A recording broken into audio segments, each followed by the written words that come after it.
I think he has a lot to say and to give his take on challenges in the adoption of new technologies for animal management and monitoring. Okay. Thanks, Ricardo. Actually, this being the last speaker of the day and still seeing people in the room, I'm actually a little impressed. So thanks for hanging around, I guess. Ricardo asked me to speak. This was what he emailed me and wanted me to talk about. It's broad, but I'm going to give you a little breakdown of our dairy, and then I'm going to tell you how we actually adapted heat time to our dairy, the challenges we had with it, and then a couple other little things, and I should make this reasonably quick here.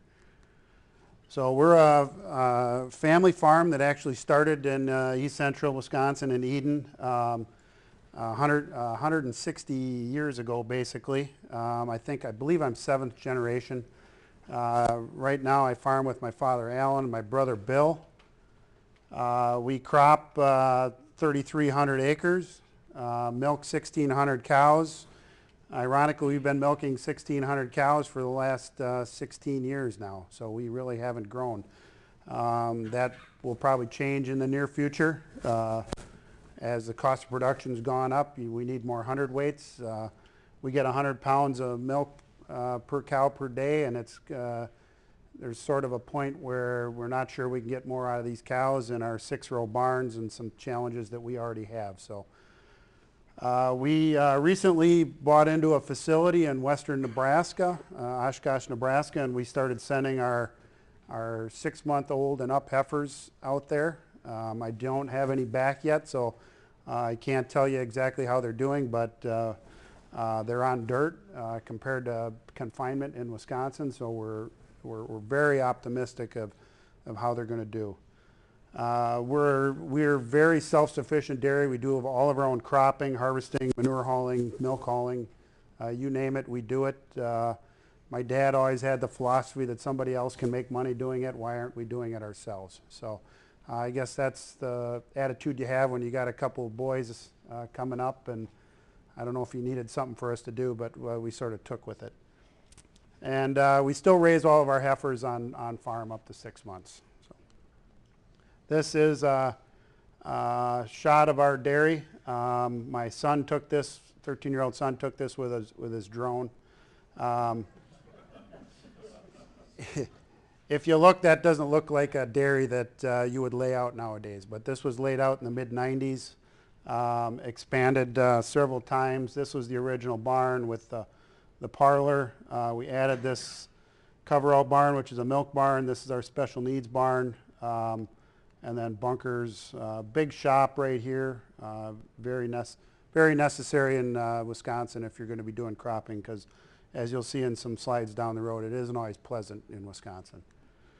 This is another shot taken from a different angle right after we put up our new office there about 1.5 years ago. As you can see there in the background, we're right in the middle of windmill country, approximately 250 windmills within, I'd say, a 40-mile radius of our dairy. We're not right next to any. We're probably, the closest would be about 2 miles, and that's just fine with me. There's a lot to be said about windmills that are for another day, I guess. This is our dairy, taken from my son's drone again after a snow. Reason I put this in here was basically to show that it's not always green in Wisconsin. As you can see, the village of Eden is right here. It's 900 people live in the village of Eden. We are right next to it. We own everything but the village. So we tried to keep it that way. Urban encroachment is a big deal. Right down here, there's another subdivision as well. So we do everything we can to try and make things pleasant for our neighbors. We have a very good relationship. We've been there forever. Be honest with you, we've been there a lot longer than anybody else. So knock on wood, so far so good, but you're always one bad neighbor away from a catastrophe. Right here, as you can see, this happened right after a snowfall. In Wisconsin, we're not allowed to haul any manure from basically December 1st till April 1st. But we haul snow. So we need to get rid of, if you take this whole area and you plow all that snow, you get some pretty big piles. So we actually spread the snow out in the field across the road, and I'll put 2 guys out there for a couple days after a big snowfall just to get rid of it. Otherwise that melts for days. This is a picture inside of one of our barns. We have 6-row barns on the entire dairy. I wish they were 4-row barns, but we overcrowd around 38% last I looked was where we were at. Still getting 100 pounds of milk, but we do a lot of things to get that. You know, the monitoring we do helps. We bed 3 times a week with fresh sand. We groom stalls 3 times a day. A lot of those little things that we think makes a big difference. This is our heifer facility in western Nebraska. It is a dry lot facility. It'll house 15,000 head when it's done. Me and 6 other dairymen bought it within the last year and a half. It's in a phase of expansion here. It was a feedlot that we're converting, so the biggest way to convert it is to stretch it out, give more bunk space to the heifers. So you can see feed storage down here. Young animals come in on the right here. We call it, they sweat out, which means we leave them separated for 30 days before we commingle them into the rest of the pens throughout the facility. This is a southern exposure. There's about an 80-foot difference in height from down here by the feed center to up here by the water towers. So very dry. It's all sand country. Really like the environment out there. Very arid. I think they get less than 10 inches of moisture a year there. So they do have winter, but it's a dry winter. So we'll see what happens. Some things we do to monitor cows. We do daily milk weights, like a lot of people do. We do monthly DHI testing for components. That's predominantly done for the studs, but it also does get us some valuable information. As most people, we have Dairy Comp. We have Feed Watch for our feeding system. About 2.5 to 3 years ago, we adapted Heatime. Because it's a very valuable part as well. We currently run weekly urine pHs on all our pre-fresh cows, transition cows, and then we also run weekly bulk tank cultures. There's some value there. We have fresh sand bedded 3 times a week. We run about 140,000 cell count. We don't do anything special. We try and do a good job, but there's really nothing I can add to that, I guess. A friend of mine was mating my cows. Kevin Jorgensen worked for East Central Select Sires. Some of you may know him. He had been mating my cows for about 13 years, and being president of the board of East Central Select Sires, I had been watching these monitoring systems from a distance, and I had developed a wish list. I wasn't going to buy a system until the system actually met all these criteria. And one day Kevin came to me and says, "I think I've found your system finally." And basically I'll run down them. There's, it had to have activity for reproduction. It had to have rumination. The latest, that was just coming out at the time. But the systems that were out all had portals. The animals had to get near a water or go through the parlor to get that information. I didn't want that. Obviously it had to be reliable. I'll repeat it.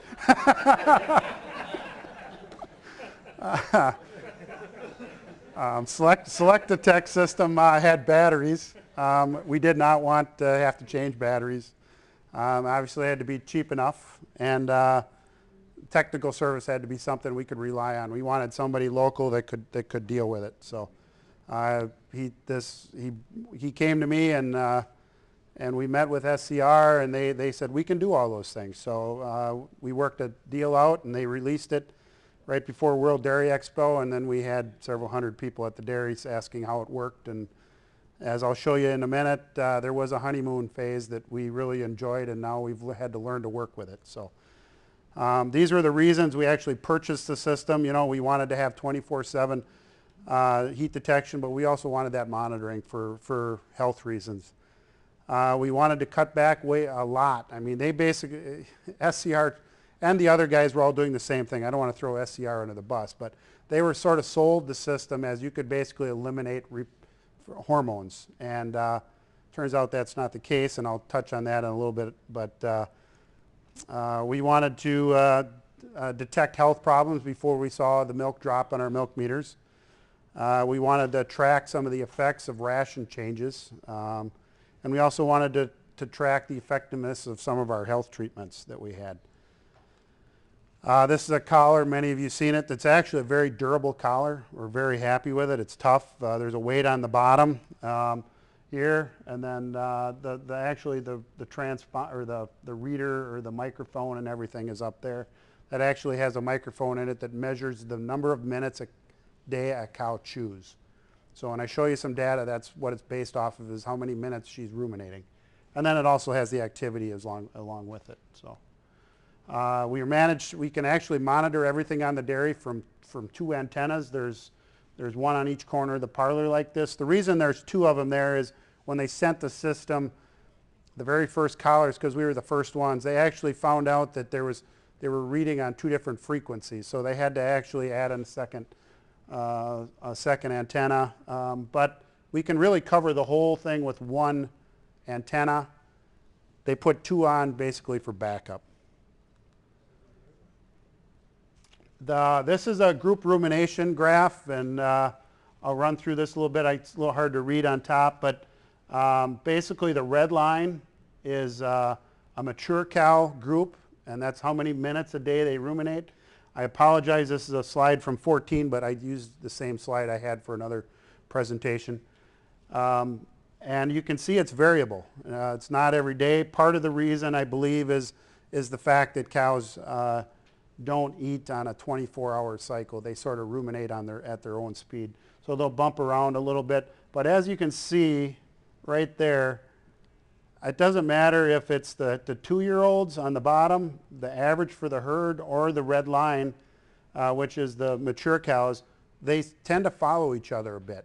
So there's something going on in the dairy, whether it's our feeding strategy, it's the feed, it's the milking schedule, what have you, but there's something that's affecting this line to move together. The challenge is to figure out what it is and deal with it. Good luck. There's just so many different options out there, what it could be. So something we've been working on for almost 3 years, and we still haven't come down to it. This line has stabilized, but there still is a lot of noise in it. This is a typical fresh cow. I have a couple slides here. This is the dry cow period, or the transition period. And as they get closer to calving, they reduce rumination. They calve right in here, and then they pop back up. Everything here, this was a collar that had recently been added to a cow, so there is no data back here, but as you'll see in some other slides, this keeps recording. This is another typical fresh cow, but this is a different way of looking at it. Baby carriage here, the cow had the calf. She sort of dropped off, recovered, and sort of took off. We find that most cows are in that 400 to 500 minute a day range for how many minutes they chew. Every time there's an arrow reversal there, that means they switched a pen. Another cow, but this is a Metritis cow. So as you'll see, cow goes along. She has a little different dip before she calves. You could tell something wasn't quite right with her. She has the calf. She starts to come back a little in milk and then has a relapse right at the bottom there. That was when they happened to put her into the next pen. Well, all they did was treat that cow, and she basically took off again. I'm not sure what happened at the end. I apologize for not looking that up, but obviously she had something going on. As you'll see in another one, I think I can maybe tell you what it is. This is an adjusted treatment. This is actually a benefit that we found that we didn't think we were going to see. So cow has a calf here. She recovers very nicely, takes off, chewing well, and then she crashes. I apologize for not knowing what she had. I'm thinking it was a pneumonia. So they treated this cow. She started getting better. She relapsed. So they adjusted the treatment here. I'm not exactly sure what they adjusted it to, but as soon as they adjusted it again, she took off. So as you can see, every graph's a little different. One of the neat things about this graph is, as you can see down here, they switched her to a different pen. And when they did that, her rumination dropped off almost 200 minutes a day for the better part of a day. So you can tell there's socialization things going on with some of these graphs, some of these cows, and I don't know what a person does about it. You still got to move cows around, but it is you can actually prove it with this system that some of that goes on. So this is a very noisy graph. It covers a 3-year period of time from the January 1st of 13 all the way through 16. This is all of our first services. And the reason I put this up here is to show that there's a lot, you can really make some changes with these systems. So if you look back here, this was what we used to do. It was a pre-sync program. Every cow had a 78-day volunteer wait period. We decided in that spring that we were going to go to a 72-day volunteer wait period. We made that adjustment. Then that summer I was approached by SCR to buy a system. Great, let's put the system in. We'll quit using hormones. And we ran for basically a year without using hardly any hormones. The problem was we weren't getting all the cows bred by 105 days in milk. This was something we thought would get better on its own, and it didn't. So as you can see where the blue line is here, we made a change, and we said, you know what, we're going to make sure every cow is bred. So we are going to go in and we are going to let the system cherry pick cows, but we're also going to throw some ovasyncs and pre-syncs and a bunch of different things in there and seeders and get every cow bred by 110 days in milk. We failed, as you can see. So we made some adjustments about 4 or 5 months later, and we actually got them all bred by 100 days in milk, give or take. We still weren't happy with our pregnancy, so we recently went back this last summer and made a couple more adjustments, and every first service is now a timed AI. We just felt we weren't getting semen in these cows quick enough to settle cows the way we wanted. Now this may be, I apologize there. This is to get semen in them the first time, but now we let the system cherry pick the animals after they come back into, heat. Then we will follow different protocols as we go along. I'm not going to bore you with all those, but a lot of things happened in 3 years on our dairy. I'm not sure I still have the answer, but I'll sort of summarize it here just a little bit. So this was what we did prior to having our system. We had a 62% service rate and 21% preg rate. Very, I don't want to say average, slightly above average, but we were happy with it because we really weren't doing anything special, just a normal pre-sync program. We put the system in, and we actually fell off. Now it turns out that's typical. But if you go back and look on the other slide, we actually have about 50 more pregnant cows with this system. What I didn't like about it was the pregnancies were happening later. So that's why we've made the change. Now, another thing to point out on this slide is up at the top here, I talked about that honeymoon phase of this. When we switched with the system, we stayed over a 20% preg rate for the better part of 6 months. What was happening there is we were cherry picking all the very easy heats off the top, and our problem breeders started to slip back down a little bit. So what we found is we needed to continue to implement some of these sync programs to at least make sure we were getting semen into animals that were cystic. Cystic animals obviously don't ovulate the way they're supposed to, and ovular cows. And if you're not using any hormones, you're just going to have issues. So what we've learned so far, we cannot eliminate all of our hormones. I think SCR and all these other companies will admit that. But at first, when they were selling these systems 3-4 years ago, that wasn't the way it was brought up to us. So you just got to learn how to do it. was kind of neat was we started finding our off-feed cows 12 hours sooner. That number is actually 24 hours. You can find them a whole day sooner, but when you only check cows once a day and go through cows, you're only going to find them on the average 12 hours sooner. So about early on, we were changing about 5 to 10% of our treatments based upon this system. That number's gone down because we've sort of learned how to treat cows better. The addition of rumination data has made all of our assistant herdspeople better herdspeople. We no longer temp any fresh cows unless they show up on our reports, on our rumination reports. You can go through, my fresh cow guys can go through the pen of 100 fresh cows in 20 minutes because they're going out there with the right data. They know which cows are sick, and they just go right to those cows. We no longer temp every fresh cow. And then what I forgot to mention earlier was that we actually put collars on all of our virgin heifers when we first bought this system. And we took our preg rate in our virgin heifers from 32% up to 42% in a matter of a month. This system really works well. It works great, phenomenally good on heifers. I would actually,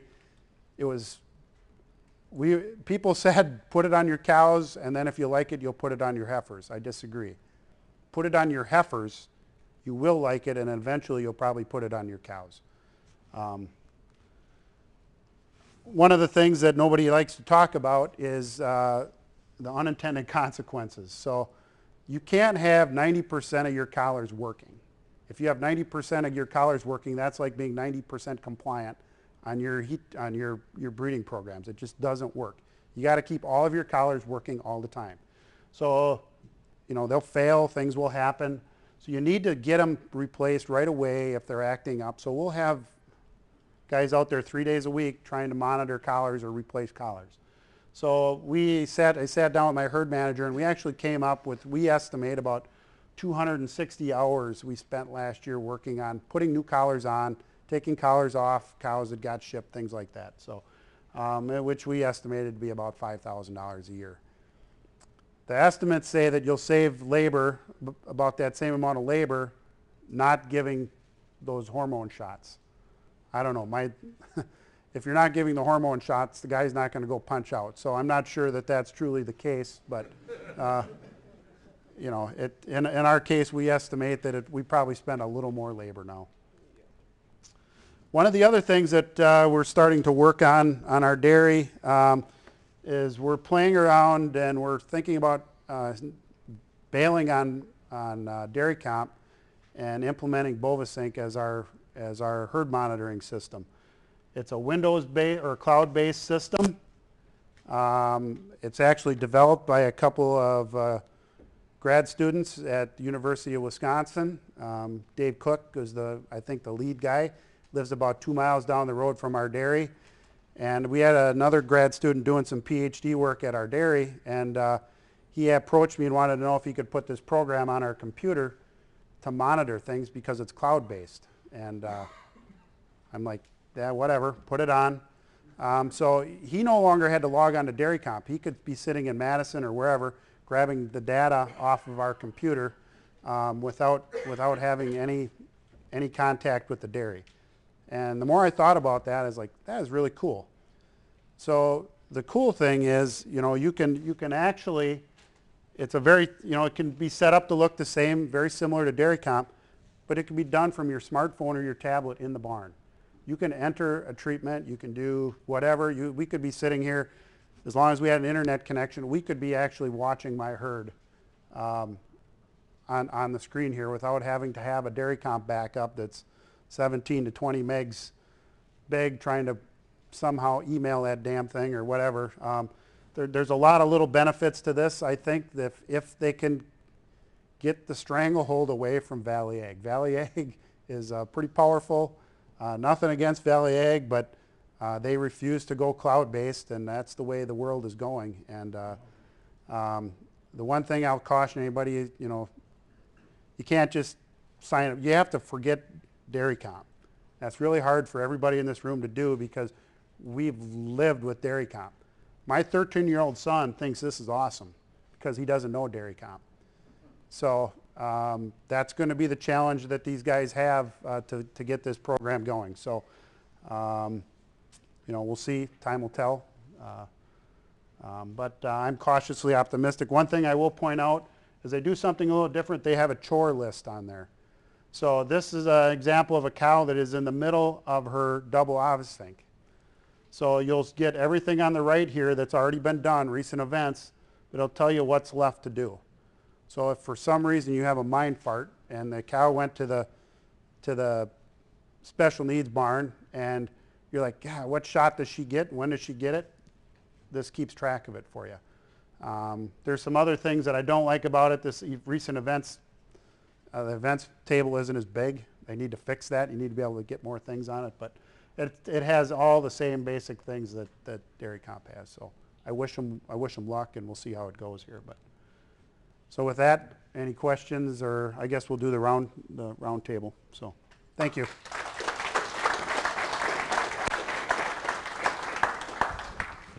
Thank you very much, Steve. So for the round table, we're going to have, thank you. We're going to have Dr. Jose Santos moderating it. After all, he didn't do anything the whole day.